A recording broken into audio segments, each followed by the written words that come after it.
আজকে আমরা পড়বো বিটা ব্লকার নিয়ে। বিটা ব্লকারের indication, adverse effect and contra indication.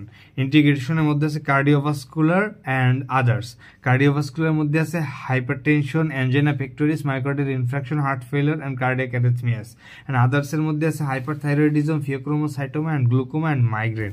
And adverse ইফেক্টের মধ্যে যদি আমরা দেখি তাহলে দেখতে পারবো অ্যাডভার্স ইফেক্ট এখানে থেকে bradycardia, heart block and hypotension, acute heart failure, bronchospasm.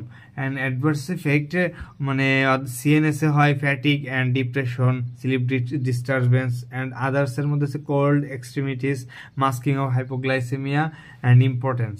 And কন্ট্রাইন্ডিকেশনের মধ্যে যদি আমরা দেখি তাহলে আছে bradycardia, heart block, COPD and severe peripheral vascular disease, diabetes and depression. এই ক্ষেত্রে আমাদেরকে কন্ট্রাইন্ডিকেশন বলা হয়েছে। এখন ইন্ডিকেশন কার্ডিওভাস্কুলার যেভাবে মেকানিজম করে বা পুরো বিটা ব্লকারটা যেভাবে মেকানিজম করে মানে হার্টে, সেটার মধ্যে হচ্ছে block the adrenaline non adrenaline response এটাকে ব্লক করে। সিম্প্যাথেটিক স্টিমুলেশনটা অফ হার্ট এটা কমে যায় অ্যান্ড এর মাধ্যমে negative chronotropic, negative inotropic, negative dromotropic and reduce sympathetic blood pressure and decrease mortality or cell death এটা বা রিমডেলিং এটা তোমার প্রিভেন্ট হয় এই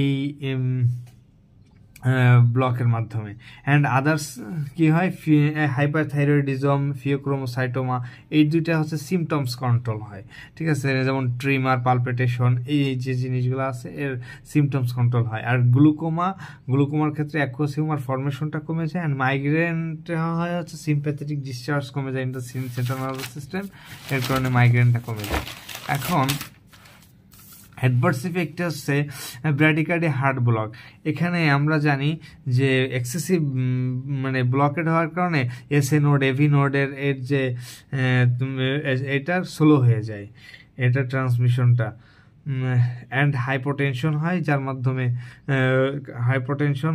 যার মাধ্যমে কার্ডিয়াক আউটপুটটা কমে যায়। অ্যাকুট হার্ট ফেলিওর হয়, নেগেটিভ আইনোট্রপিক কন্ট্রাক্টিলিটি কমে যায়। অ্যান্ড ব্রঙ্কোস্পাজম হয় যেটা B2 রিসেপ্টরকে ব্লক করে যার মাধ্যমে ব্রঙ্কিয়াল কনস্ট্রিকশন হয়। অ্যাডভার্স ইফেক্ট হচ্ছে সেন্ট্রাল নার্ভাস সিস্টেমে আর কি আছে, ফ্যাটিক হয়, ডিপ্রেশন হয় অ্যান্ড কোল্ড এক্সট্রিমিটিস কেন হয়, অ্যান্ড নন সিলেক্টিভ বিটা ব্লকারের ক্ষেত্রে হয় সাধারণত। এটা পেরিফেরাল ভাস্কুলার ডিজিজ হয়, পেরিফেরাল ভেজো ডাইলেটেশনটা লস হয়ে যায়। And masking of hypoglycaemia, beta block হওয়ার মাধ্যমে সিমটমসটা